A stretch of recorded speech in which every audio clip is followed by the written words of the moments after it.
Эгер мыйзам күчүнө кирсе, өлкөгө алынып келинген телефондордун имей коддору автоматтык түрдө катталып, ошол эле учурда бул код телефон мобилдик телефонго таандык болгон фирманыкы экени кепилдендирет. Токтомго ылайык атайын идентификациядан өтпөгөн телефондор өлкө ичинде иштебей калат. Демек, аткезчиликке жана сапатсыз телефондорду мамлекетке алып келүүгө бөгөт коет. Эгер чөнтөкчүлөр телефонду уурдап алса, аны сатып же колдоно албайт. Долбоор ишке ашырылса, Кыргызстанда тейлөө борборлордун расмий кеңселеринин ачылуусуна жол ачылат. Нового года был другой министр, да?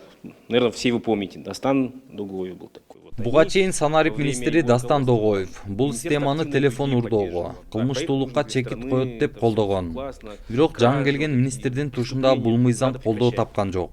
Андыктан мен жогорку кеңештин депутаттарына кайрылып, алар кабыл алган мыйзам иштебей жатат дегим келет. А жаңы мыйзам жазылып күчүнө киргенче дагы көп убакыт керектелет. КЕП 2022 жылдын 1-январынан тарта күчүнө кирген электр жана почта байланышы жана лицензиялык уруксаат берүү тутуму жөнүндөгү мыйзам туурасында болууда. Буга чейин социалдык түйүндөрдө ар бир жаран телефонун каттоо үчүн 700 сом төлөшү керек деген маалымат тараган. Маалыматтык коопсуздук жана IT инфраструктурасын өнүктүрүү ассоциациясынын жетекчиси Нурфайыз Алмазбек уулунун айтымында бул маалымат чындыкка дал келбейт. Бул башында эле 700 сом деп элге туура эмес жетип калган.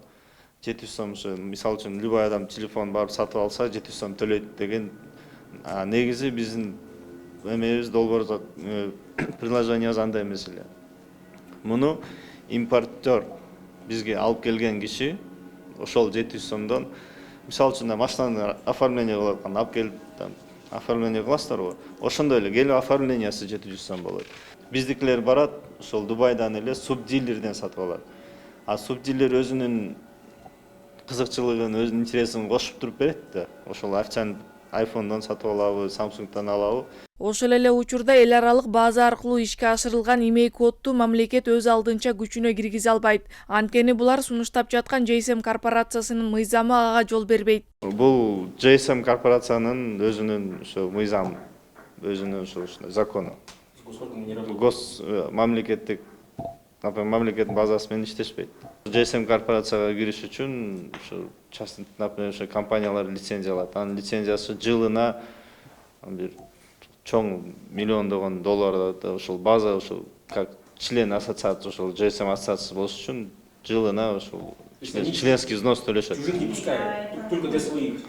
Бул долбоор коңшу Өзбекстан, Казакстанда иштеп жатат. Эгер аталган система күчүнө кирсе, мамлекеттин казынасына жылына 5 миллиард сомдой каражат түшөт деп болжолдоодо. Имей коду көп убакыттан бери талкууланып келет. Мындан улам биз Санарип министрлигине байланышып, күчүнө киргенине 4 ай болгон мыйзам туурасында билүүгө аракет кылганыбыз менен жооп ала алган жокпуз. Бул учурда активисттер Санарип министрлигин ачык иштөөгө чакырып, жөнөкөй жарандарга толук маалымат жетпей жатканын билдиришүүдө. Тийиштүү мамлекеттик мекемелер толук кандуу маалымат берип, түшүндүрүп беришсе, анткени элди дүрбөлөң кылып, жөн эле чочутканда туура эмес. Кээрлер туура эмес ойлонуп, ошо 700 сом төлөйт экен ар бир жаран, же мурункудай чалганда 70 тыйын алабы деген менен ошентип адашып атышат да.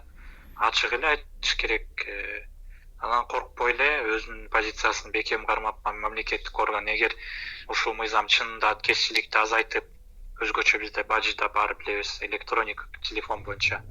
Анан телефондорду көзөмөлдөө, коопсуздукка маалымат, же ички маалымат боюнча коопсуздук күчөтсө, элдер телефон колдонгондон дагы пайда көрсө, мисалы бир кезде урдалып кетсе, башка бир нерсе болуп кетсе, эгер туура түшүнсөм, ушундай жактары каралса, анда менимче колдош керек. Андыктан чечимди канчалык тез кабыл алса, министрликтин ишин жеңилдетмек деген пикирин белгиледи. Ошол эле учурда айрым IT адистер уюлдук аппараттарга имей коддорду колдонуу өнүккөн өлкөлөрдө колдонуларын айтып, Кыргызстан бүгүнкү шарты менен бул системага даяр эмес дешет.